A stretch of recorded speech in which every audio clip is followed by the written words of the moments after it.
नमस्कार, मैं हूं कनिका शुक्ला और आप देख रहे हैं नादी टीवी यूपी। आज हम बात करने जा रहे हैं एक ऐसी घटना की जो सिर्फ एक पारिवारिक विवाद नहीं बल्कि पूरे उत्तर प्रदेश के समाज को झकझोर देने वाली कहानी बन गई है।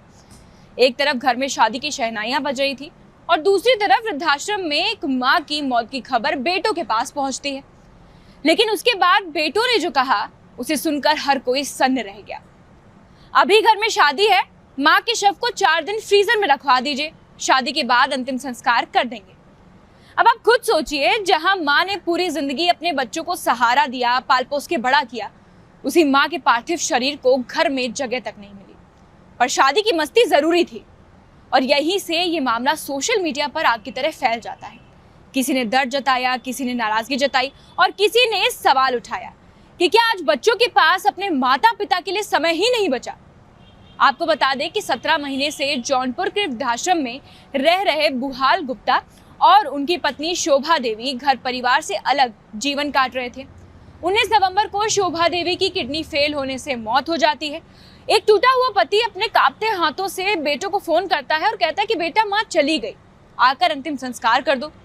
लेकिन उधर से आवाज आती है, अभी घर में शादी है, आप इंतजार कर लीजिए। बस इसी एक वाक्य ने पिता के दिल को तोड़ कर रख दिया, जिसके बाद भूआल पार्थिव शरीर को लेकर गांव चले जाते हैं। जब गांव पहुंचते हैं तो हाल और भी ज्यादा खराब होते हैं। हुआ यूं कि भूआल जब अपनी पत्नी का शव लेकर एम्बुलेंस से लेकर गांव पहुंचते हैं तो उम्मीद थी कि अब कम से कम बेटे साथ खड़े होंगे, लेकिन हुआ एकदम उल्टा। घर में शव तक प्रवेश नहीं करने दिया गया और मजबूरी में रिश्तेदारों ने शव को मिट्टी में दफना दिया, और वो भी घाट के किनारे। यानी कि हिंदू रीति में दाह संस्कार की जगह पार्थिव शरीर को दफना दिया गया। भूआल गुप्ता दुख में बोलते हैं, मेरी नाराजगी की सजा मेरी पत्नी को मिल रही है। हिंदू होकर भी उसका अंतिम संस्कार न हो सका। इस पूरे घटनाक्रम की सूचना मिलते ही आग खबर की तरह फैलती है। गांव से गांव खबर पहुंचती है। सोशल मीडिया पर लोग लगातार उनके बेटे को खरी खोटी सुनाने लगते हैं, जिसके बाद पंडित जी से पूछा जाता है अंतिम संस्कार के लिए, तो गाँव के पंडित साफ मना कर देते हैं कि दफनाए गए शरीर को निकालना अशुभ होता है। अब एकमात्र ही तरीका बचता है आटे का पुतला बनाकर प्रतीकात्मक दाह संस्कार, जिसके बाद अब खबर है कि 6 दिसंबर को रिश्तेदारों की मौजूदगी में वही पुतला उनकी पत्नी शोभा देवी का स्थान लेगा और बेटे मिलकर अंतिम संस्कार करेंगे। लेकिन सवाल वही का वही है, क्या ये सब पहले नहीं हो सकता था? बेटों से संपर्क बेहद कम था। बड़ा बेटा तो वर्षों तक बात तक नहीं करता था। सोशल मीडिया पर जब आलोचना बढ़ी, गाँव में बात होने लगी, तब इस पूरे घटनाक्रम में बेटों का पक्ष भी सामने आता है। बेटा सफाई देते हुए बोलता है कि बड़े भाई ने बोला था फ्रीजर में बॉडी को रखने के लिए, पापा खुद चले गए थे, हमने घर से नहीं निकाला था। गलतफहमी बहुत बढ़ गई थी। वृद्धाश्रम के प्रबंधक रवि चौबे बताते हैं कि शोभा देवी के पैर में सूजन आई थी। अस्पताल ले जाया गया, जहां डॉक्टरों ने बताया कि दोनों किडनी फेल हो चुकी है और इन्फेक्शन भी बढ़ रहा है।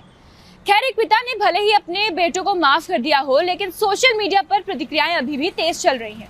इस पूरे घटनाक्रम में बस इतना ही आप सबसे पूछना चाहूंगी कि क्या आज के बच्चे इतने व्यस्त हो गए हैं कि अपनी ही दुनिया में कि अपने ही माता पिता के कर्ज तक उनको याद नहीं रहेंगे, यहाँ तक कि उनके अंतिम संस्कार की जिम्मेदारी तक निभाना उनके लिए दुश्वार हो जाएगा।